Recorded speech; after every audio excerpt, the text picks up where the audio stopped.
So my dear students, देखिए कल का क्लास हम लोग आज कर रहे हैं। टॉपिक हम लोग का chapter 5 cost of production. My dear student, chapter 5 cost of production से कितने मार्क्स के क्वेश्चन आते हैं? तो कॉस्ट ऑफ प्रोडक्शन चैप्टर से 3 मार्क्स के क्वेश्चन आएंगे। 3 मार्क्स से मतलब एक क्वेश्चन 2 मार्क्स का आएगा और एक क्वेश्चन ऑब्जेक्टिव आएगा। टॉपिक को हम लोग स्टार्ट करते हैं, पढ़ाई को हम लोग स्टार्ट करते हैं। 1 सेकंड रुक जाइए।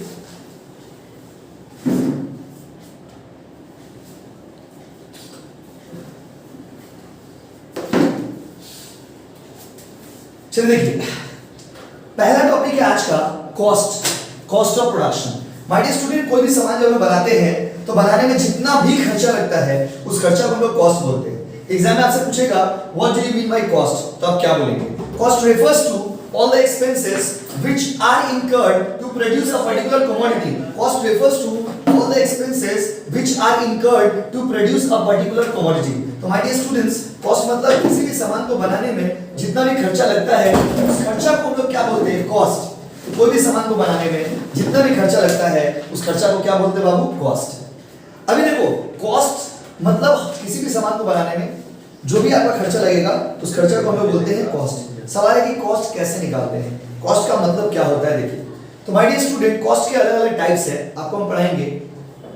पूछेगा डिफाइन कॉस्ट, तो बोलेंगे cost refers to all the expenses which are incurred to produce a particular commodity. अगर मान लीजिए आप मार्कर बना रहे हैं तो मार्कर बनाने में मेरा जितना भी खर्चा लगेगा उस खर्चा को आप क्या बोलोगे? कॉस्ट। माय डियर स्टूडेंट्स, अगला पॉइंट, अगला टॉपिक हम लोग का एक्सप्लिसिट कॉस्ट, इम्प्लिसिट कॉस्ट, ये सब मैं आपको पढ़ाऊंगा। अलग अलग कैटेगरी ऑफ कॉस्ट है। पहला है एक्सप्लिसिट कॉस्ट और अकाउंटिंग कॉस्ट और मनी कॉस्ट। इसका मतलब क्या होता है?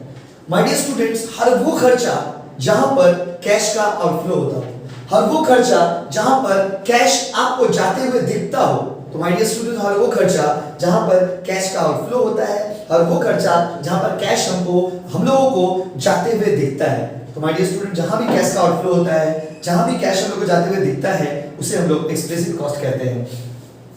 देखिए क्या लिखा हुआ है, it refers to those costs where the outflow of money can be directly seen. In other words, these are called explicit costs or accounting costs because accounting only those costs are recorded which involve the outflow of money. My dear students, accounts जब आप बनाते हो तो accounts में आप उन खर्चा को ही रिकॉर्ड करते हो जिस खर्चा में मनी इन्वॉल्व होता है।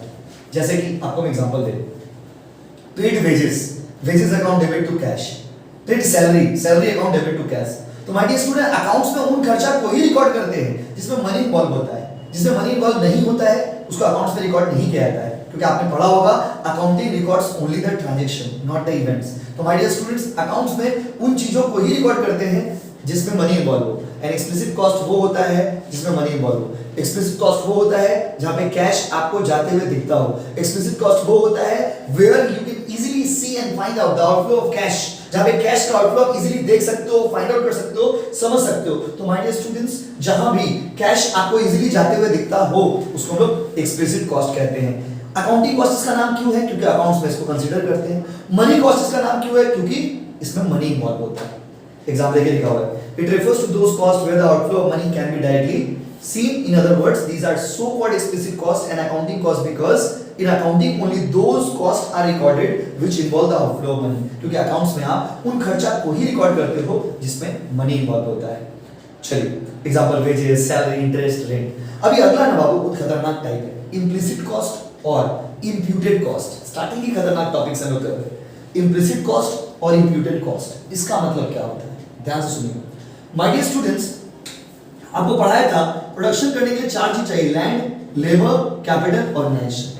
सपोज मान लीजिए मेरे पास लैंड है, मेरे पास लेबर भी है, मेरे पास कैपिटल भी है, मेरे पास ऑर्गेनाइजेशन भी। कोई भी सामान को बनाने के लिए 4 चीज चाहिए, लैंड, लेबर, कैपिटल, ऑर्गेनाइजेशन।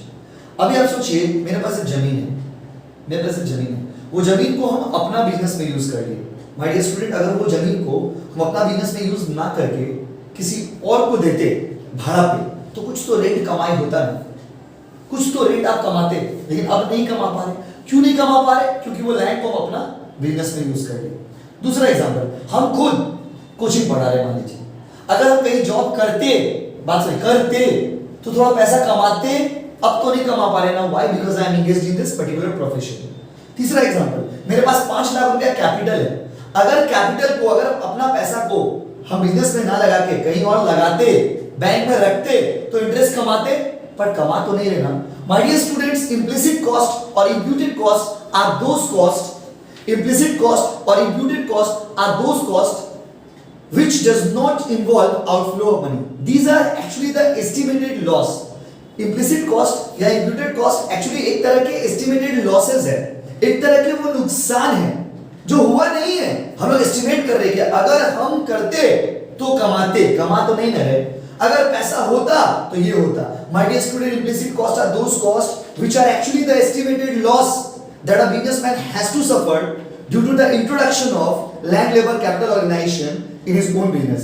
अपना जमीन अपना बिजनेस में यूज किया, अपना कैपिटल अपना बिजनेस में यूज किया, अपना लेबर अपना बिजनेस में यूज किया, इस कारण से कहीं और से तो नहीं ना कमा पा रहे। अगर हम अपना लैंड को किसी और को देते तो रेंट कमाते, बट हम रेंट नहीं कमा पा रहे। क्यों नहीं कमा पा रहे? क्योंकि हम अपना बिजनेस में इंगेज।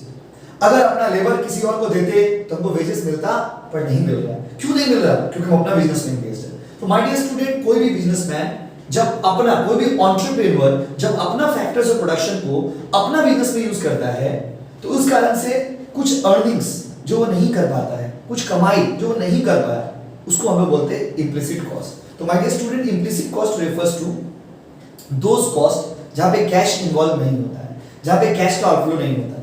ये एक तरह का एस्टिमेटेड लॉसेस है। एस्टिमेटेड लॉसेस मतलब इम्प्लिसिट कॉस्ट एक तरह का एक ऐसा नुकसान है ना जो लोग एस्टिमेट करते हैं, जो लोग अनुमान लगाते कि ऐसा होता, ऐसा हो गया था, ऐसा हो रहा था, ऐसा हो जाता।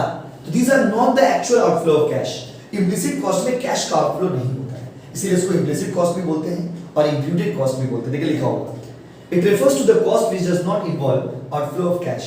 It is actually the estimated loss of every entrepreneur has to suffer due to the introduction of factors of production in his own business. It simply means instead of using his land for the own business, had he let out, he could have earned the rent. So the loss of estimated rent is considered as implicit cost. My dear student, यहाँ पे example दिया है। एक जमीन था उसके पास, वो जमीन को वो अपना बिजनेस में यूज कर लिया।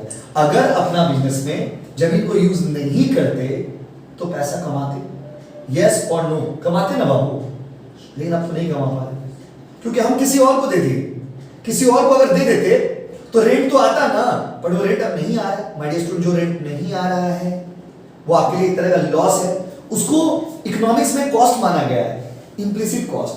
तो जो लॉस आपका हुआ ना, उस लॉस को क्या माना गया? Implicit cost. कि मेरा एक लैंड तो होता, उस लैंड को हमने अपने बिजनेस में लगाया, अगर वही लैंड किसी और को देते तो हम रेंट कमाते, पर वो रेंट नहीं कमा पा रहे हैं। जो आप नहीं कमा रहे हैं उसको इम्प्लिसिट कॉस्ट बोला गया है। आइए आगे बढ़ते हैं। अगला है my dear student opportunity cost. बहुत ही पॉपुलर टॉपिक है ये, बहुत बार आप लोगों ने सुना होगा अपॉर्चुनिटी कॉस्ट। अपॉर्चुनिटी कॉस्ट का मतलब होता है it is the cost of sacrifice to earn from next best alternative. It is the cost of sacrifice to earn from next best alternative. एक मार्क्स से पूछेगा ना डिफाइन अपॉर्चुनिटी कॉस्ट, आप ये लिखोगे it is the cost of sacrifice to earn from next best alternative. ए माने की हो लो, इसका मतलब आपको समझाते सुनिए। देखिए सपोज, बात समझिए, सपोज एग्जांपल देखिए सपोज आपने बीकॉम के एग्जाम को पास किया, आप बीकॉम पास किए। अभी बीकॉम एग्जाम पास करने के बाद आपके पास बहुत सारे ऑप्शन आ गए। पहला ऑप्शन आया कि आप चिकन का पकौड़ा का दुकान खोल सकते हैं, चिकन पकौड़ा का दुकान, ठीक है। आपके माइंड में आया कि चिकन पकौड़ा का दुकान खोल सकते हैं, लेकिन चिकन पकौड़ा का दुकान अगर खोलेंगे तो मान लीजिए 3 लाख रुपया कमाएंगे। कितना रुपया कमाएंगे आप? 3 लाख। दूसरा एग्जाम्पल ध्यान से सुनिएगा, चिकन पकौड़ा दुकान खोलेंगे तो 3 लाख रुपया कमाएंगे। दूसरा एग्जांपल, सपोज आपके पास ऑप्शन आया कि अगर आप जॉब करेंगे अकाउंटेंट का तो आप साल में 5 लाख रुपया कमाएंगे। फिर आपके पास तीसरा ऑप्शन आया कि अगर आप कोचिंग पढ़ाएंगे तो आप मान लीजिए 1 लाख रुपया कमाएंगे। अभी देखो माय डियर स्टूडेंट्स, आपके पास अपॉर्चुनिटीज कितने थे? 3। आप चिकन पकौड़ा बेच सकते थे, 3 लाख रुपए कमाते। आप जॉब कर सकते हैं, 5 लाख रुपए कमाएंगे। आप कोचिंग खोल सकते हैं, 1 लाख रुपए कमाएंगे। या मान लीजिए आपका फैमिली बिजनेस है कपड़ा का, कपड़ा दुकान खोलेंगे तो आप 4 लाख रुपए कमाएंगे। अभी बताइए आपके पास ऑप्शन कितने थे? 1 2 3 4। ये 4 अपॉर्चुनिटीज आपके पास थे। My dear student, it is not possible to grab all opportunities, possible नहीं है। टाइम लिमिटेशन है, रिसोर्स लिमिटेशन है, ये चारों काम आप नहीं कर सकते। चारों में से कोई एक बेस्ट ऑप्शन आपको चूज करना पड़ेगा।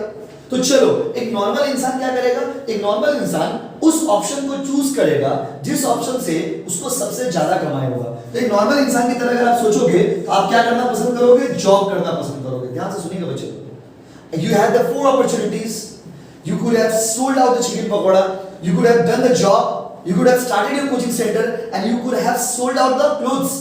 आपने गारमेंट की दुकान खोल सकते थे, आप कोचिंग खोल सकते थे, आप दुकान में जॉब, आप कहीं पे अकाउंटेंट का जॉब कर सकते थे और आप चिकन पकौड़ा बेच सकते थे। बट माय डियर स्टूडेंट, एक आदमी क्या चूज करेगा? एक आदमी कौन सा ऑप्शन को चूज करेगा? तो माय डियर स्टूडेंट, एक नॉर्मल इंसान जो है ना, वो उस ऑप्शन को चूज करेगा जिससे उसको सबसे ज्यादा अर्निंग होगा। तो देखिए, सबसे ज्यादा आप क्या करेंगे? जॉब। क्या करेंगे आप? जॉब। तो जॉब करके आप सबसे ज्यादा पैसा कमाएंगे। तो एक नॉर्मल इंसान जॉब वाला ऑप्शन को आप चूज करेंगे। तो my dear student, if you go to do the job, अगर आप जॉब करने के लिए जाओगे तो बाकी 3 जो अपॉर्चुनिटी थे, बाकी 3 जो ऑप्शन थे, वो आपको सैक्रिफाइस करने पड़ेंगे, वो आपको छोड़ने पड़ेंगे।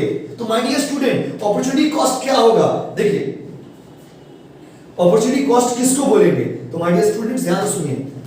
हमने जॉब करने के लिए चिकन पकौड़ा छोड़ दिया, कोचिंग बंद कर दिया, हमने कपड़ा दुकान बंद कर दिया। तो माय डियर स्टूडेंट, एक बेस्ट ऑप्शन को जब आप चूज करते हो तो बाकी ऑप्शन आपको छोड़ने पड़ते हैं। तो जिन ऑप्शंस को, जिन अपॉर्चुनिटीज को आपने छोड़ दिया, आपने सैक्रिफाइस कर दिया, उसे हम लोग अपॉर्चुनिटी कॉस्ट कहते हैं। तो my dear student, if you go to the job, you have to leave chicken pakora दुकान, you have to leave doing the coaching center, आपको कपड़ा दुकान बंद करना पड़ेगा। तो my dear student, when you choose the best option, the other alternatives have to be foregone।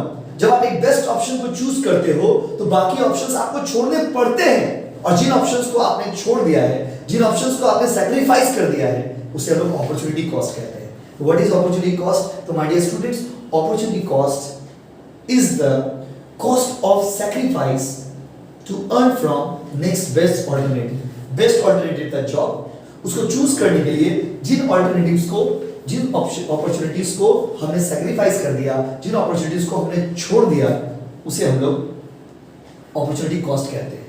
देखिए पढ़ते क्या लिखा हुआ, it is the cost of sacrifice to earn from next best alternative. In other words, every individual come across various opportunities, and as we know there are limited resources, so it is not possible to grab all opportunities, hence they are bound to sacrifice some opportunities to earn from best option।